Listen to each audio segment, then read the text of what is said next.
सर्वांना नमस्कार। माननीय पोलीस महासंचालक महाराष्ट्र राज्य यांनी अशोक खरात आरोपी असलेल्या गुन्हा रजिस्टर नंबर 73/2026 या गुन्ह्याचा तपास SITच्या मार्फतीने करण्याबाबत आदेशित केलं होतं। त्यानुसार दिनांक 20 मार्च 2026 या तारखेपासून तो गुन्हा आणि त्याशिवायचे 10 गुन्हे असे एकूण 11 गुन्हे SITकडे तपासाला आहेत। सदर विशेष तपास पथकामध्ये तपास अधिकारी म्हणून 2 पोलीस उपअधीक्षक आहेत जे माझ्यासोबत दोघंही इथं उपस्थित आहेत।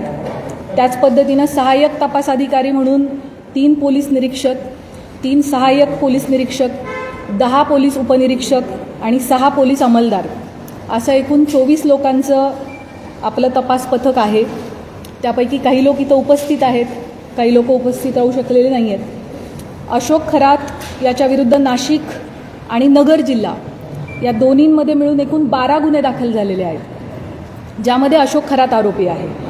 या 12 गुन्ह्यांपैकी 9 गुन्ह्यांचा तपास हा SIT करत आहे, 2 गुन्ह्यांचा तपास अहिल्यानगर पोलीस करत आहेत आणि एका गुन्ह्याचा तपास नाशिक शहर पोलीस करत आहेत। आणि अशोक खरात विरुद्ध नसलेले मात्र या विषयाशी संबंधित असे 2 गुन्हे दाखल आहेत, त्या 2 गुन्ह्यांचा देखील तपास SIT करत आहे। त्यामुळे 9 गुन्हे अशोक खरातच्या विरोधातले आणि विरोधात नसलेले पण संबंधित असलेले 2 गुन्हे असे एकूण 11 गुन्हे आमच्याकडे तपासाला आहेत।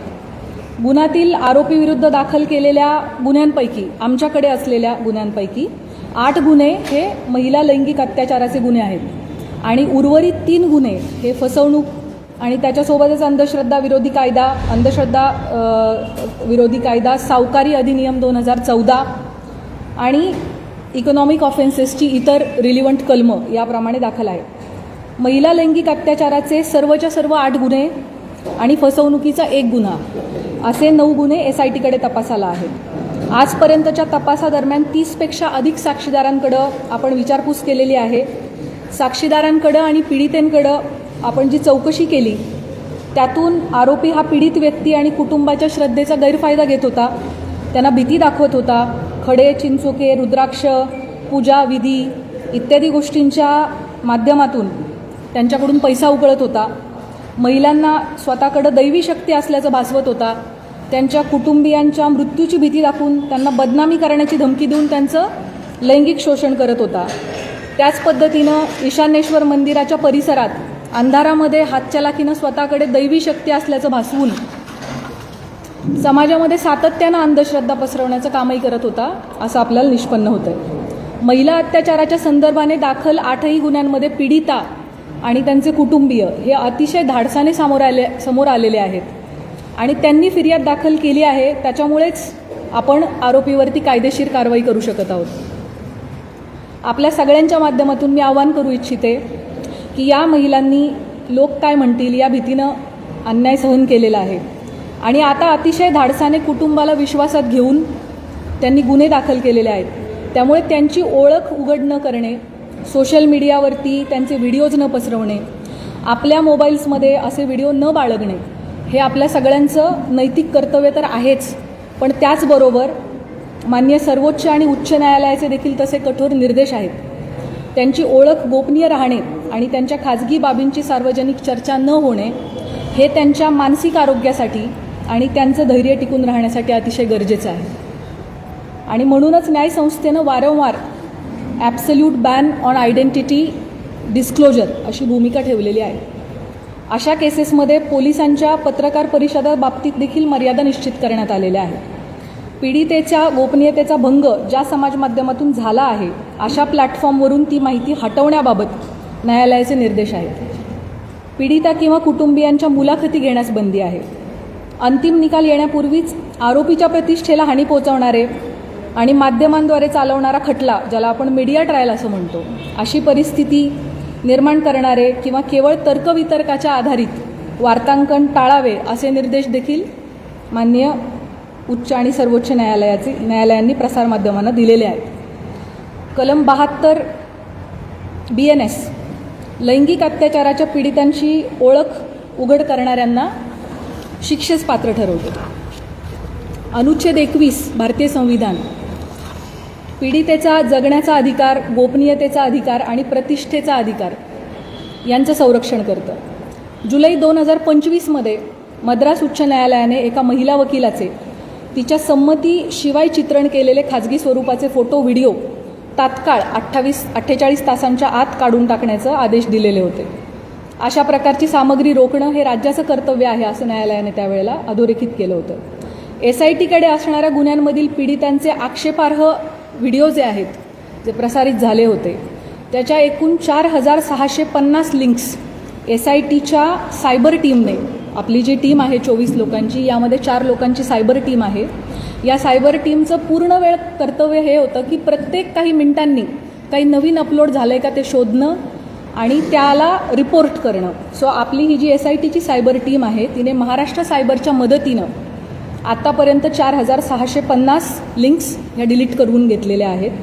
त्याच पद्धतीने सोशल मीडियावरती आक्षेपार्ह पोस्ट पुन्हा पुन्हा टाकणाऱ्या एकूण 451 अकाउंटला कायमस्वरूपी काढून टाकण्यात आलेलं आहे. पीडितांचे आक्षेपार्ह व्हिडिओ प्रसारित केल्याप्रकरणी आत्तापर्यंत 2 गुन्हे देखील दाखल झालेले आहेत. सदरचे गुन्हे हे सातपूर पोलीस स्टेशन नाशिक शहर आणि कोपरगाव पोलीस स्टेशन अहिल्यानगर या ठिकाणी दाखल असून संबंधित घटकच त्याचा तपास करत आहेत आणि त्यामध्ये आजपर्यंत एकूण 6 आरोपींना अटक देखील करण्यात आलेली आहे. दिल्ली उच्च न्यायालयाने अलीकडेच एका विनयभंगाच्या प्रकरणाशी संबंधित बदनामीकारक स्वरूपाच्या सोशल मीडिया पोस्ट्स काढून टाकण्याचे आदेश दिलेले आहेत आणि आरोपीची प्रतिष्ठा जपण्यासाठी आणि त्याला निपक्ष सुनावणी मिळण्याची खात्री करण्यासाठी न्यायालयानं ही स्टेप घेतली होती. SITकडे असणारे सर्वच तपास हे अतिशय संवेदनशील प्रकारचे असल्यामुळे त्याविषयीची जी माहिती आपल्याला सांगणं शक्य आहे ती माहिती मी आपणास याद्वारे दिलेली आहे. आपल्या सगळ्यांच्या मनामध्ये या प्रकरणाविषयी अनेक प्रश्न आहेत, मला त्याची पूर्णतः कल्पना आहे. त्यापैकी बहुतांश प्रश्नांना स्पर्श करण्याचा मी प्रयत्न केलेला आहे.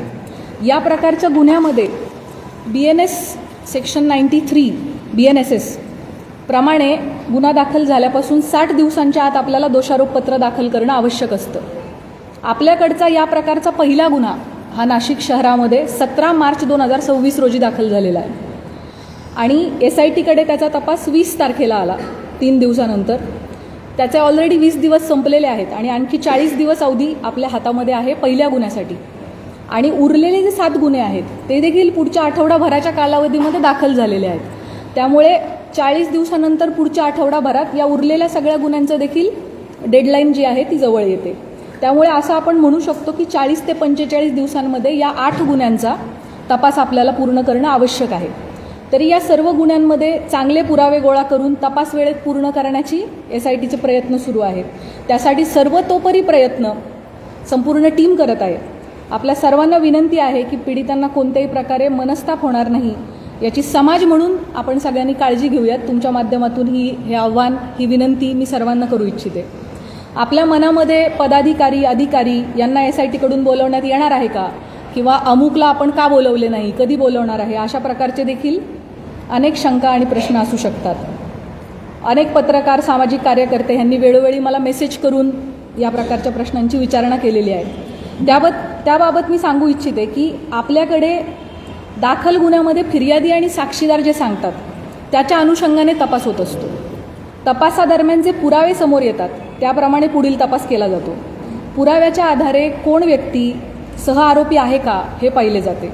त्यानुसार त्याची चौकशी आणि त्याच्यावरची इतर कायदेशीर कारवाई केली जाते. त्यामुळे या गुन्ह्यांच्या बाबतीमध्ये देखील हा गुन्हा घडण्यासाठी मुख्य आरोपी सोडून इतर कोणी कारणीभूत ठरलं आहे का, कोणी याची इकोसिस्टीम निर्माण करण्यामध्ये सहाय्यभूत ठरलेलं आहे का, या अंगाने सुद्धा आपण तपास करत आहोत. या गुन्ह्यांची पार्श्वभूमी तयार करण्यासाठी कोणी मदत केली आहे का, याबाबत पुराव्यानिशी जर आपल्याला निष्पन्न झालं तर त्याविषयी निश्चित कायदेशीर कारवाई केली जाईल. त्याबाबत आपण कोणीही मनामध्ये कुठल्याही पद्धतीची शंका कृपया बाळगू नये. गेले 17 दिवस SIT या गुन्ह्यांचा तपास करत आहे. आमचा तपास अजूनही सुरू आहे. त्यामुळे बहुतांश प्रश्नाची उत्तरं मी दिलेली आहेत. काही प्रश्न कदाचित अनुत्तरित राहिलेले असतील, परंतु जसजसा तपास पुढे जाईल तशी तशी आपल्याला त्या प्रश्नांची पण उत्तरं मिळतील. महत्त्वाच्या टप्प्यांवरती SITकडून आपल्याला ब्रीफिंग दिले जाईल. चार्जशीट दाखल होईपर्यंत आपल्याला या प्रकरणाची गोपनीयता बाळगणं अतिशय आवश्यक आहे. तरी मी आपल्या सगळ्यांकडून सहकार्याची अपेक्षा बाळगते. यापूर्वी अशोक खरात याला पहिल्या गुन्ह्यामध्ये एकूण 14 दिवस पोलीस कोठडी मिळाली होती. ती दिनांक 31 रोजी संपली. दिनांक 1/4/2026 रोजी आपण दुसऱ्या गुन्ह्यात त्याला अटक केली आणि न्यायालयासमोर हजर केलं. दिनांक 2 पासून 7 दिवसांची पोलीस कोठडी उद्या दिनांक 8/4/2026 पर्यंत माननीय न्यायालयाने मंजूर केलेली आहे. आता यानंतर पुढील गुन्ह्यामध्ये पोलीस कोठडी आपल्याला मिळावी यासाठी आपण माननीय न्यायालयाला विनंती करणार आहोत. या दरम्यान तुम्हाला माहीत आहेच की काही कारणांसाठी आपण VCद्वारे न्यायालयामध्ये आरोपीला हजर करण्याची परवानगी मागितली होती आणि मागच्या हिअरिंगच्या वेळेला माननीय न्यायालयाने तशी परवानगी आपल्याला दिली होती. खरातच्या आर्थिक व्यवहार, प्रॉपर्टीज इत्यादींच्या अनुषंगाने देखील आपल्या मनात भरपूर प्रश्न आहेत याची मला कल्पना आहे. त्याबाबत मी सांगू इच्छिते की या प्रकरणामध्ये ईडीने दखल घेतलेली आहे. ईडीने विशेष तपास पथकाला जी माहिती मागितली आहे आमच्याकडून ती सगळी माहिती आम्ही त्यांना पुरवलेली आहे आणि भविष्यात देखील ईडीला आमचे पूर्णपणे सहकार्य असणार आहे. भारतीय राज्यघटनेच्या कलम 51(अ) मध्ये भारतीय नागरिकांची मूलभूत कर्तव्ये सांगितलेली आहेत. त्यामध्ये वैज्ञानिक दृष्टिकोन आणि चौकस बुद्धीचा विकास करणे हे आपल्या सगळ्या नागरिकांचे मूलभूत कर्तव्य आहे असं आपलं संविधान सांगतं. या निमित्ताने भविष्यात अंधश्रद्धेपोटी महिलांचं शोषण घडू नये, कोणीही कुठल्याही बंधूच्या फसवणुकीला समाजाने बळी पडू नये यासाठी सतर्क आणि चौकस राहण्याचं आव्हान मी आपल्या मार्फतीने सर्व नागरिकांना करू इच्छिते.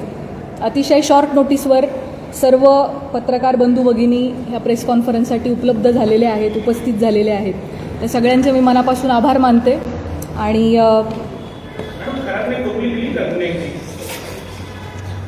मी जसं सुरुवातीलाच सांगितलं की या गुन्ह्यांच्या बाबतीमध्ये मला जी माहिती आपल्याला सांगणं शक्य आहे ती माहिती मी आपल्यासमोर मांडलेली आहे.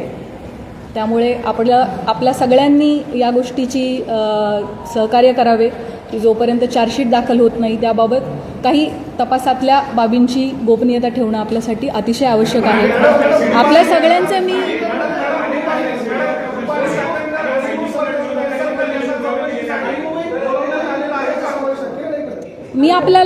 मला वाटतं ह्या सगळ्या प्रश्नांची उत्तरं मी ऑलरेडी आपल्याला दिलेली आहेत.